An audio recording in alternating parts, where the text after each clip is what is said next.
In recent years, the oceans have faced some of the most dramatic changes in all of its history. But to really begin understanding how vital the oceans are for life on Earth and how we as humans are impacting it, we have to start looking at some of the smallest organisms that live there: phytoplankton. Phytoplankton are microscopic marine plants which produce up to 80% of the world's oxygen. That means that for every 10 breaths that we take, 8 of them have come from the ocean.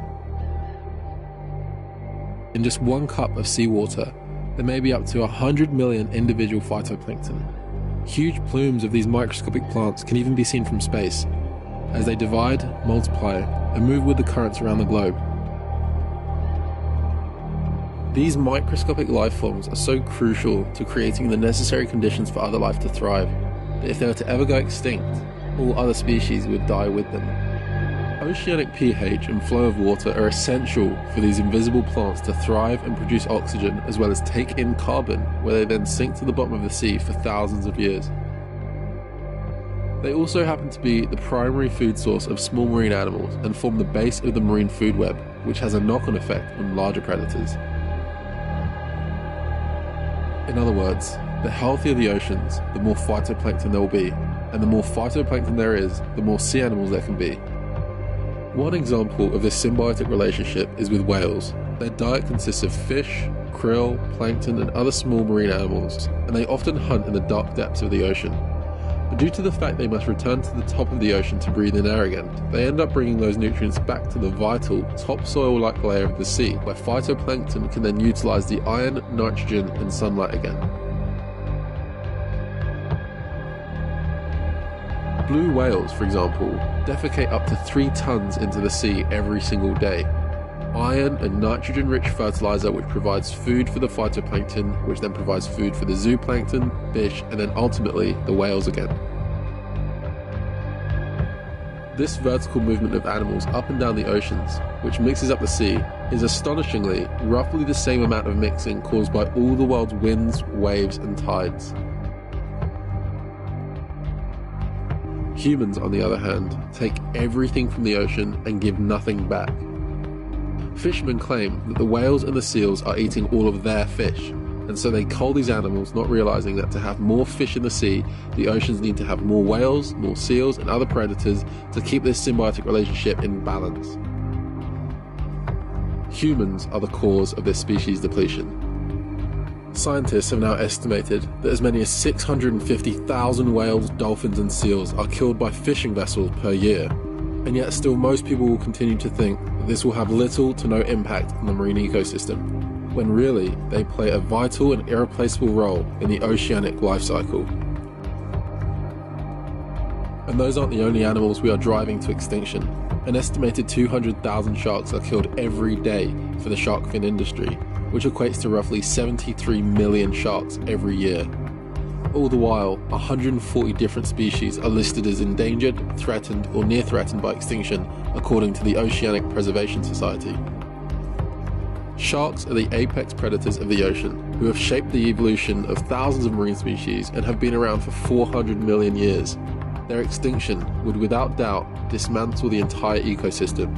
They have survived the previous 5 mass extinctions and are now going extinct, thanks to humans. But it's not only the Asian demand for shark fins that sell for $400 per pound that is to blame. Around 50 million sharks are pulled out of the ocean per year as bycatch all around the globe by accident, often by so-called sustainable fishing methods. So if people are to really be against the killing of sharks and want to protect biodiversity in the oceans, we must stop fishing altogether. Another endangered species with dwindling spawning numbers is the Pacific bluefin tuna, which has had a 96% reduction in global stock levels. However, Mitsubishi, who in 2009 held 35 to 40% of the worldwide market for bluefin tuna, is reported as having a 15-year supply of frozen bluefin tuna in its warehouses, yet continues to fish these threatened species regardless. They could effectively stop fishing tuna for the next 15 years to give enough time for some of the population to replenish, yet refuse to take such action as the scarcity for bluefin tuna has driven its cost up exponentially. Approximately 2.7 trillion fish are taken from the sea every year, 40% of which is discarded as bycatch, and another third of which is often used to feed the animals which people eat for meat, dairy, and eggs. In fact, so much fish is ground up into pellets and fed to livestock that pigs, cows, and chickens are now the world's leading oceanic predators, whilst the sewage that these land animals produce have created over 500 nitrogen-flooded dead zones around the world in our oceans, and comprise more than 95,000 square miles of areas completely devoid of life. So any meaningful discussion about the state of the oceans must always embrace as a priority frank discussions about land-based animal agriculture, which is the exact opposite of what virtually every conservation group like WWF and Oceana are doing. They are still hooked on the romantic notion of promoting sustainable fishing, which, although makes consumers comfortably unaware about the true exploitation and cost to the oceans and the animals, can never take away from the fact that leading environmental researchers and scientists say that sustainable fishing is virtually impossible when keeping in mind the overwhelming debt we already owe to the ocean. Out of all the species that humans take from the ocean, none is as devastating on marine animal populations as shrimping. Currently, shrimp make up about 2% by weight of the animals taken from the sea, yet make up for a third of global bycatch. In some cases, for every 1 kilogram of shrimp caught, up to 20 kilograms of other animals can be caught as bycatch in the process. Not only that, but since land-based fish farming has been on the rise in recent years, many vessels at sea are targeting so-called trash fish, which are made up from juvenile fish from environmentally important species, to then grind up into fish food. In this way, almost 4 tons of wild-caught fish can be used to produce just half a ton of shrimp, which ends up in the supermarkets and restaurants across the US, Europe, and Asia. This has severely impacted the ability for many species to replenish, mature, and multiply. The knock-on effect of this devastation is almost never-ending. In some regions of the world, such as Southeast Asia, the oceans are so exploited that although fishermen are working several times harder than in the past, they are catching fewer and fewer fish. This is especially the case in Thailand, where fishermen are catching 14% of what they used to 50 years ago. This has led to a loss of profits, increase in illegal fishing in marine sanctuaries, persistent fishing methods that allow no time for spawning, and also resulted in large rates of slave labour as young men and women are kidnapped on land, drugged, beaten unconscious, and taken on ships where they may be forced to work relentlessly for years, so as to reduce the cost of the operations for the criminal ship owners. This is shocking to know, seeing as around 33% of fish are coming from developing countries, where not only is regulation of fishing practices and working standards almost non-existent, but also happen to be in regions of the planet where endangered species reside or migrate to. Large-scale commercial fishing kills vast amounts of fish and also destroys many ocean habitats. Bottom trawling has been linked to mass deforestation, as marine researcher Brian Brett states. Imagine if you used a fleet of tractors to drag 30 tons of gear over a 150 meter wide swath of land for most days of the year. You would wipe out the New Forest in a few months and the rest of the countryside not long after that. Yet that is what we are doing to the seabed around Britain. Even worse, the boats keep going over the same key areas. The seafloor gets no chance to recuperate. It is tragic. Before being slaughtered, fish are sometimes stunned. One of the following methods are used: a blow to the head, electrical stunning, cold water immersion, and carbon dioxide gassing.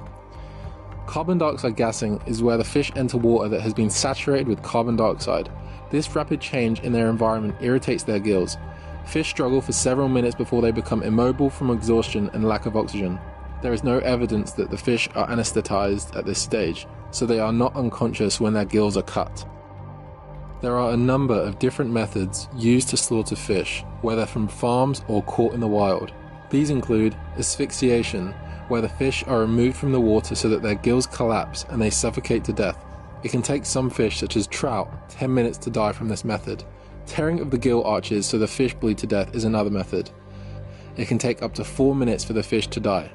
Hoisting the fish from the water with a hook and then forcing a spike through their brain is often used on tuna. Decapitation is another method, while some fish are even sold alive and killed by the user, such as a restaurant or a consumer. Some will try to justify the consumption of fish based on their apparent lack of intelligence, memory, and ability to feel pain. Research has shown that several fish species have accurate memories that can last several days or even years in the case of migrating salmon. Some fish will migrate across thousands of miles of ocean, returning to spawn at the location where they themselves were spawned. Fish respond to stress and threats through changes in their color or in their movement, such as swimming more rapidly, becoming immobile, or even swimming at different depths. Research has shown that some fish, particularly trout, show fear and avoidance behavior towards unknown or unfamiliar objects and have been found to take their time before approaching these objects, sometimes even avoiding them altogether. Because fish and shellfish live in increasingly polluted environments, toxins from the water accumulate in their bodies. Studies have shown that most of the fish throughout the world contain dangerously high levels of mercury.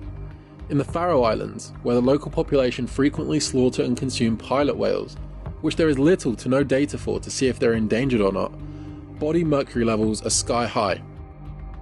Researchers had also found that for every 1 gram of whale meat, there was 2 micrograms of methyl mercury, the most toxic form of mercury. Exposure to this metal has serious health consequences, including increased risk of cancer, heart disease, and even death. Fish also contain unsafe levels of polychlorinated biphenyls, which are dangerous chemicals that have been linked to neurological problems and birth defects in babies who have been exposed. A plant-based diet automatically reduces your exposure to these chemicals. Touted as a health food, fish has a reputation for being heart healthy. People who opt for fish to try and protect their hearts might not realize that fish is often high in cholesterol. While a 3-ounce T-bone steak contains 70 milligrams of cholesterol, just 3 ounces of shrimp contain 161 milligrams. Numerous studies have shown that dietary cholesterol consumption corresponds with an increased risk of artery blockage. While fish contain omega-3 fats, most of the fat in fish is not healthy. Between 15 and 30% of the fat in fish is actually saturated fat, which stimulates the liver to produce more cholesterol. High-fat foods are associated with poor heart health outcomes. The good news is that by eliminating foods that contain cholesterol, like fish, and opting for more naturally cholesterol-free plant foods, people can reduce both their cholesterol levels and their risk of heart disease, because research has shown that every 1% reduction in cholesterol means a reduction in heart disease risk by 2%. Fish is not a sustainable, kind, or healthy food source for today or the future. There is no reason for us to continue in this destructive way of animal farming for the sake of our nourishment. The science has proven without doubt that it is not necessary to our survival to consume animals, and in fact, it is quite the opposite. Not only is the elimination of animal products healthy for us, but it is hugely beneficial for the planet, and for the other animals that inhabit the sea and the earth with us. Becoming vegan and reducing your body count and environmental footprint is easy. For more help in progressing to a vegan diet and making the transition, you can visit these websites for more information. And as always, if you found this video helpful and want to make a difference, comment, subscribe, and please share it around. If you also want to help support the making of more videos like these, which require hundreds of hours to make, you can visit my Patreon page for more information there. Thank you for watching.